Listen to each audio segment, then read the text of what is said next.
भारत रे अनेक चमत्कारी एवं रहस्यमय मंदिर रही जहाँ मध्यरु तिरुपति बालाजी मंदिर गोटे।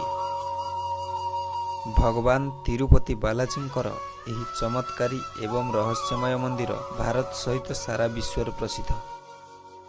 एही मंदिर आंध्र प्रदेश चित्तूर जिलार तिरुमाला पर्वत उपर अवस्थित। एठारे भगवान श्री भेंकटेश्वर को पूजा करा जाए। श्री भेंकटेश्वर भगवान श्री विष्णुकर एक रूप बोली कहा जाए।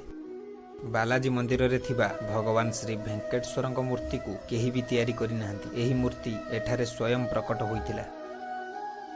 तिरुपति बालाजी मंदिरर शिल्पकला सहित एही मंदिर रे एमिति किछि आश्चर्यजनक रहस्य रहिछि जहाको आपण माने जानिला परे एही मंदिरर दर्शन करिबाको निश्चय इच्छा प्रकाश करिवे।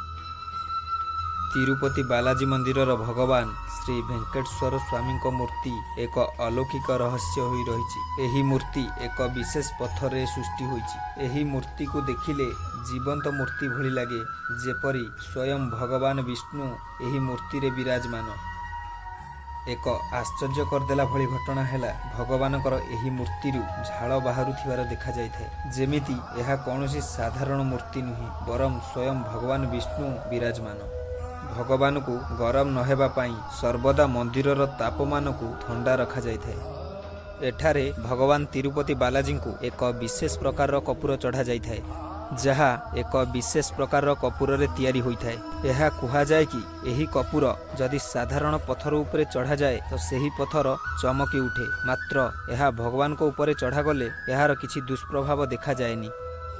तिरुपति बालाजी मंदिर रे भगवान को चढ़ा जाइतिया फूल एवं तुलसी को भक्त मानक मध्य बंटा जाई नथाय, बरम भगवान को चढ़ा जाइतिया फूल एवं तुलसी को मंदिर परिसर रे थिबा एक पुराणा कूअरे पकाई दिया जाइथाय, जहाकू पछकू बुली करी मध्य देखा जाई नथाय। मान्यता अछि कि पछकू बुली करी एही कूओ को देखिबा अशुभ होइथाय।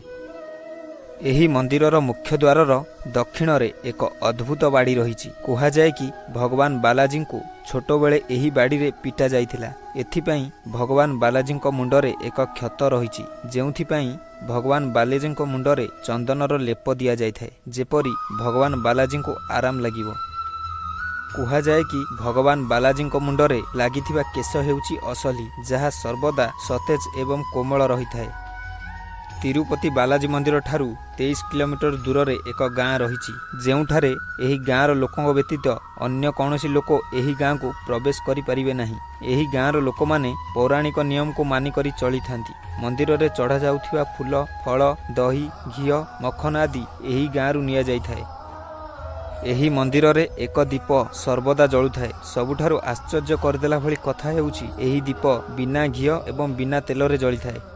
एही दीप को केबे एवं किए लगाइथिले एहा विषय रे केही किछि भी जानि नाहंती। ये आजि जाय भी एक रहस्य होई रहिछि। सबुठारु अधिक आश्चर्यजनक कथा हैला जेतेबेले आपण एही मंदिरर गर्भगृह को प्रवेश करिवे, आपण को लागिबो कि भगवान श्री भेंकटेश्वरंकर एही प्रतिमा गर्भगृह मध्य रहिछि। किंतु जेमिति आपण गर्भगृह मध्यरु बाहर को आसीबे तो आश्चर्य होई जिवे। गर्भगृह मध्यरु बाहर को आसिया परे एमिति लागिबो जेमिति भगवान को मूर्ति दक्षिण पार्श्व को रहिछि। एही आश्चर्यजनक घटना कौनसी भ्रम ना भगवानकर कौनसी चमत्कार, यह आज जाए केही जानि पारि नाहंती।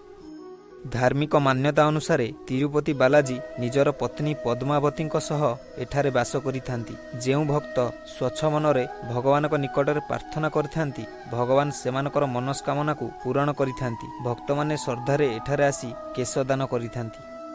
एही मंदिरर एक चमत्कार हेउछि भगवान बालाजी निजर भक्तों को केबे भी खाली हाथ रे फेराई नाहंती। एठारे भक्त मानकर सबु इच्छा को भगवान पूरण करिथांती। जदि आमर ही भिडियोटी भल लगी थाए तो सब्सक्राइब करने को भूलिबेनी, ता सहित लाइक, कमेंट, शेयर करने को मध्य भूलिबे नहीं। आज पई एतिकी, पुणी देखा हबो आउ एक नुआ भिडियो रे।